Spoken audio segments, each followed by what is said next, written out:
trickling by on its way to the ocean. I want to be a strong sailing ship and carry powerful kings. I will be the strongest ship in the world.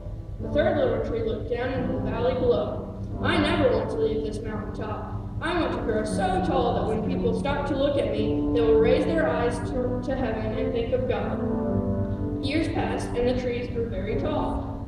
One day, a woodcutter climbed the mountain. He looked at the first tree and said, "This tree is beautiful." With a swoop of his shining axe, the first tree fell. Then the woodcutter looked at the second tree and said, "This tree is strong." With a swoop of his shining axe, the second tree fell. The third tree felt her heart sink when the woodcutter looked her way. She stood straight and tall and pointed bravely to heaven, but the woodcutter didn't say a word. With a swoop of his shining axe, the third tree fell. The first tree was fashioned into a simple feed box for animals. The second tree was crafted into a simple fishing boat and was taken to a small lake. The third tree was dragged away to the lumberyard and thrown into a pile of wood.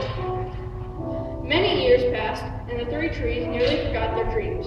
But one night, starlight poured into the stable where the first tree was being used.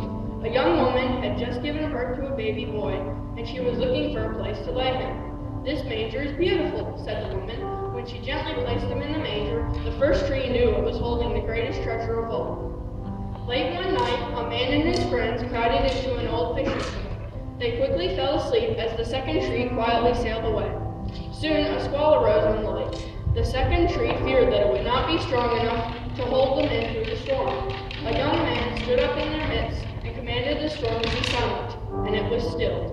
And in that moment, the second tree knew that it was carrying the King of heaven and earth.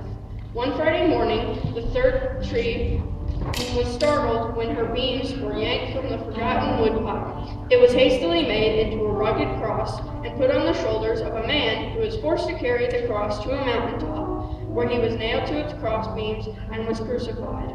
A storm arose, and the terror of God descended on that mountain in the form of an earthquake. The tree was filled with shame and sadness. 2 days later, on Sunday morning, the man who was crucified was resurrected and came back to life, just as he claimed he would. In that moment, God redeemed all that had gone so terribly wrong in the past, to include the dreams of those three trees, for he had made the first tree beautiful again. He made the second tree strong once more, and each time people looked at the third tree, they raised their eyes toward heaven and thought of God.